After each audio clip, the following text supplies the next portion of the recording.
Yang juga menjadi sorotan, saudara, mengantisipasi isu kejiwaan para caleg yang stres setelah gagal dalam pemilu 2024, Rumah Sakit Umum Daerah Berkah Kabupaten Pandeglang, Banten, kini membuka ruang khusus untuk konsultasi ke dokter kejiwaan. Kepala Bagian Program RSUD Berkah Pandeglang, Marfuhan Nur Aini, menyebut pihaknya memiliki poli kesehatan jiwa dengan layanan dari dokter spesialis jiwa dan psikiater. RSUD Berkah Pandeglang menilai kondisi pasca pemilu bisa memicu gangguan mental seperti kecemasan, depresi. Pihak rumah sakit pun siap membantu caleg yang mungkin mengalami gangguan mental pasca pemilu.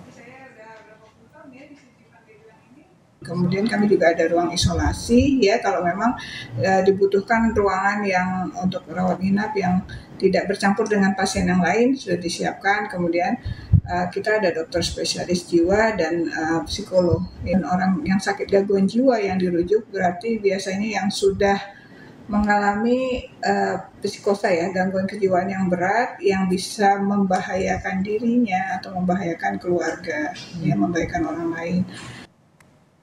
RSUD Taman Sari Jakarta Barat mengonfirmasi ada 5 orang yang merupakan tim sukses calon anggota legislatif yang mendaftar sesi screening gangguan mental pasca pemilu. Pihak rumah sakit menyebut dari 50 orang yang mendaftar di RSUD Taman Sari, ada 5 orang yang telah terkonfirmasi merupakan tim sukses caleg. Sementara 45 lainnya akan diidentifikasi ulang apakah merupakan masyarakat umum atau orang yang pada saat pemilu bekerja sebagai petugas KPPS, terlibat sebagai tim ses maupun caleg itu sendiri.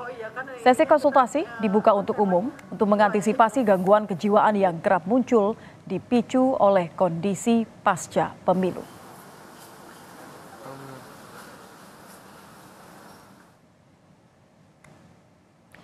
Lebih lengkapnya terkait dengan isu gangguan kejiwaan yang diduga dialami caleg dan tim ses pasca pemilu akan kami bahas dengan Ngabila Salama, Kepala Seksi Pelayanan Medis dan Keperawatan di RSUD Taman Sari.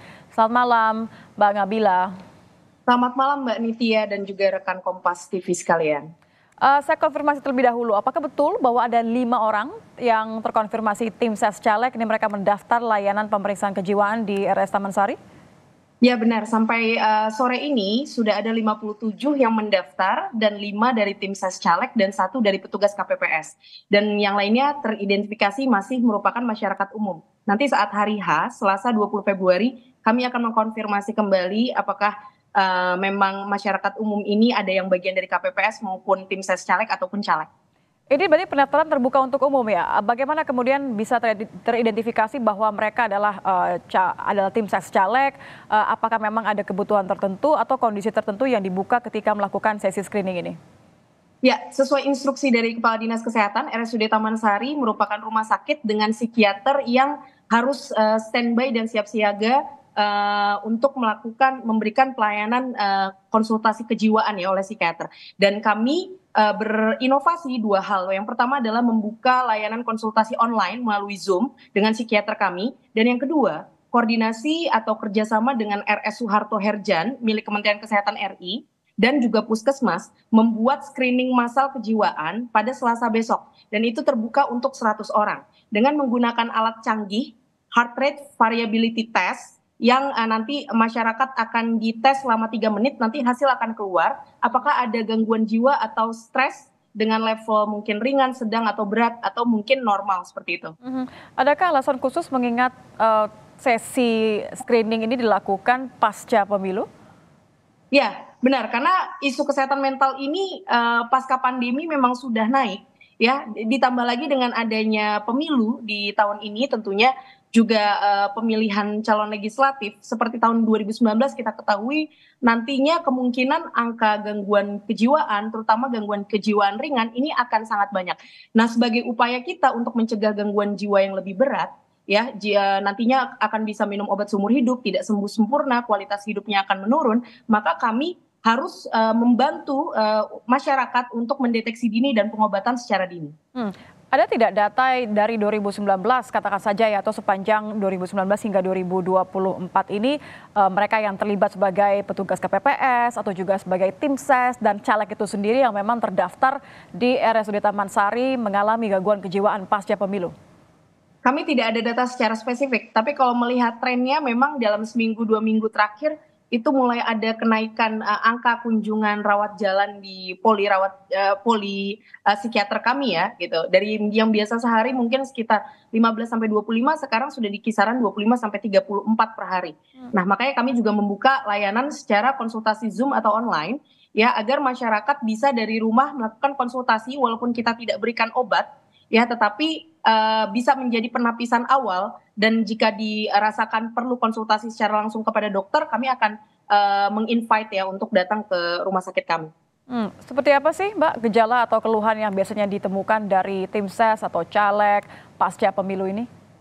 Ya betul, biasanya gejalanya itu di awal mungkin lebih ke arah menarik diri atau moodnya cepat berubah seperti itu ya, tapi gejala kejiwaan ringan itu biasanya dimulai dari cemas, depresi ringan, menarik diri, sulit tidur, lalu cepat lelah, kehilangan minat, moody, overthinking, impulsif, dan sulit mengendalikan diri. Nah, itu gejala-gejala awal yang kalau dibiarkan justru tidak meminta pertolongan kepada ahli, dalam hal ini psikolog atau psikiater, walaupun sekedar curhat saja atau dikombinasi dengan obat-obatan. Nah, ini gangguan ini akan bisa menetap menjadi gangguan yang lebih berat. Nah, itu yang kita hindari. Karena sebenarnya gangguan jiwa ringan ini sangat bisa diobati dan diselesaikan secara tuntas gitu. Tapi ada Mbak yang memang mengalami atau gejala-gejala ini sudah masuk dampak yang parah begitu ya, gejala yang parah pasca pemilu ini. Ya, kalau kami belum menemukan data tersebut ya, karena RSUD kami itu sebenarnya penapisan secara awal ya.